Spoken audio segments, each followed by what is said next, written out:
ভোর ভোর উঠে আমি সকালে সব রকম কাজ ছাড়ার পরে টিফিনটা তৈরি করি। আর আজকে টিফিন করতে করতে শুরু হয়ে গেল অন্যরকম একটা প্ল্যান। কি বলুন তো, টিফিন করতে গিয়ে ভাতের তরকারিটা আগেই করে ফেললাম। আর বৃহস্পতিবার ছিল, সেই দিনটা শেয়ার করছি আপনাদের সঙ্গে।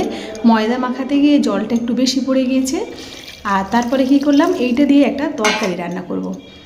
দেখুন ময়দাটা মাখানো হয়ে গেছে। তারপরে সেই ময়দার উপরে দিয়ে দিলাম জল, দিয়ে এভাবে ধুতে থাকবো। যেমন কাপড় জামা ধোয় ঠিক সেই রকমভাবে জল দিয়ে দিয়ে বারবার এই ময়দাটা ধুয়ে নিতে হবে। আর সামান্য সামান্য দেখতে পাচ্ছেন মানে জলটা সাদা সাদা ভাব আসছে। এরকমভাবে আস্তে আস্তে মাখাতে মাখাতে আরও জলটা সাদা হয়ে যাবে। তারপরে দেখুন এই জলটা ফেলে দিলাম।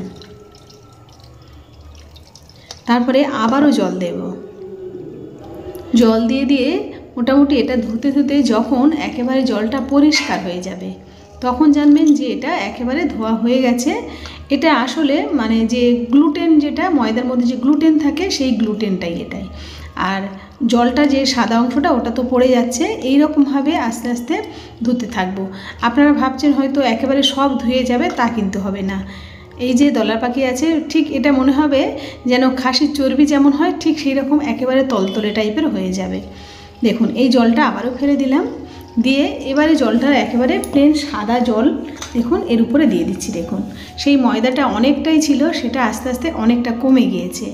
ঠিক এই রকম হবে। আর এই জলটা দেখুন আর ধুতে গিয়েও জলটা সাদা হচ্ছে না, ঠিক এইরকম পরিষ্কার হয়ে যাবে, হাতেও লাগছে না সাদা। ঠিক এই অবস্থায় আমি তুলে নেব। অনেকে এটা করে কি, মানে তেলের উপরে এটা ভেজে নেয়, এই ময়দাটাই তেলের উপরে ভেজে নেয়। আমি আর তেলের উপরে ভাজবো না, এটা টপকা করব। তার জন্য একটা মশলা বানাবো। সেই মশলাটার মধ্যে জিরে আর শাহামরিচ, গোলমরিচ, ধনে, এলাচ আর দারুচিনি, তারপর একটা শুকনো লঙ্কাও দিয়ে দিলাম। এই শুকনো লঙ্কাটা বেশি কম আপনারা আপনাদের স্বাদ মতো দেবেন। দিয়ে এটা শুকনো খোলায় ভেজে নেব, নিয়ে এটা রোস্ট করে নেব। আর নিয়ে এটা এখন দেব না, দুবার এটা ভাগে ভাগে দেব। তারপরে তুলে নিলাম।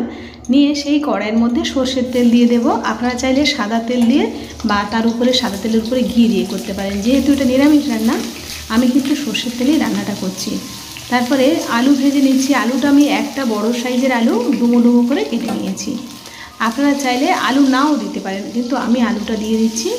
দিয়ে এটা মানে যে গ্রেভিটা তৈরি করবেন, সেটা আলু না দিলে একটু গ্রেভিটা মোটা করার জন্য সব মশলা বেশি লাগবে। আর আলু দিলে তো কোনো সমস্যা নেই, আমি ওই জন্য আলুটা দিই। আলু খেতে আমাদের বাড়িতে সবাই ভালোবাসে। আলুটা দিয়ে দিলাম। দিয়ে আলু ভেজে তুলে নিলাম। তারপরে এর মধ্যে গোটা গরম মশলা, তেজপাতা এগুলো ফোড়ন দিয়ে দিলাম। আর আদাটা দিয়ে দিলাম। আদা দিলে তারপর তেল ছিটকাবে। লবণ দিয়ে দিচ্ছি।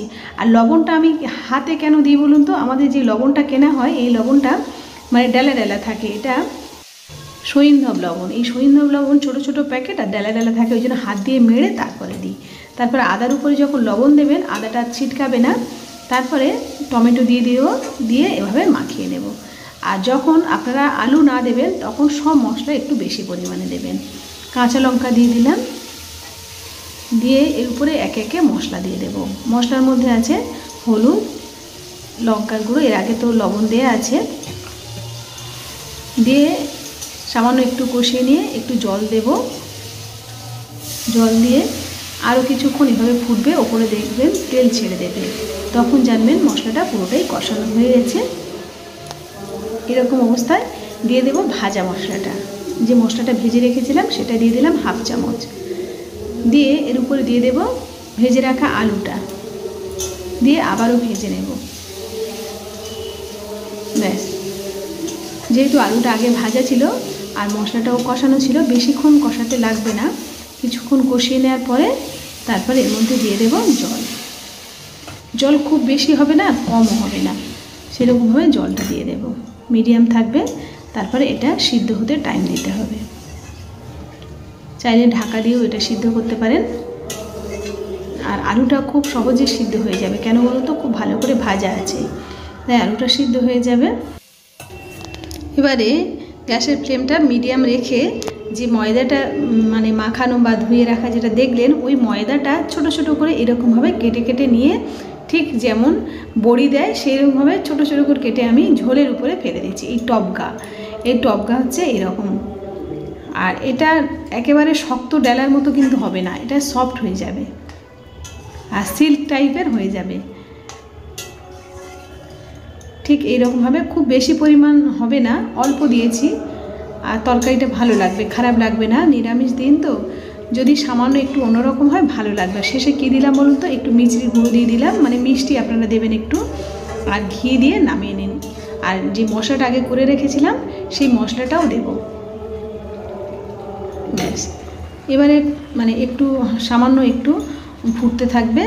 এবারে গ্যাসটা অফ করে দিলাম, দিয়ে নামিয়ে নিচ্ছি। দেখুন, নিরামিষ দিনটা কিন্তু খুব ভালো লাগবে এরকমভাবে করে খেলে। কেমন লেগেছে জানাতে কিন্তু ভুলবেন না, ভালো লাগলে লাইক দেবেন।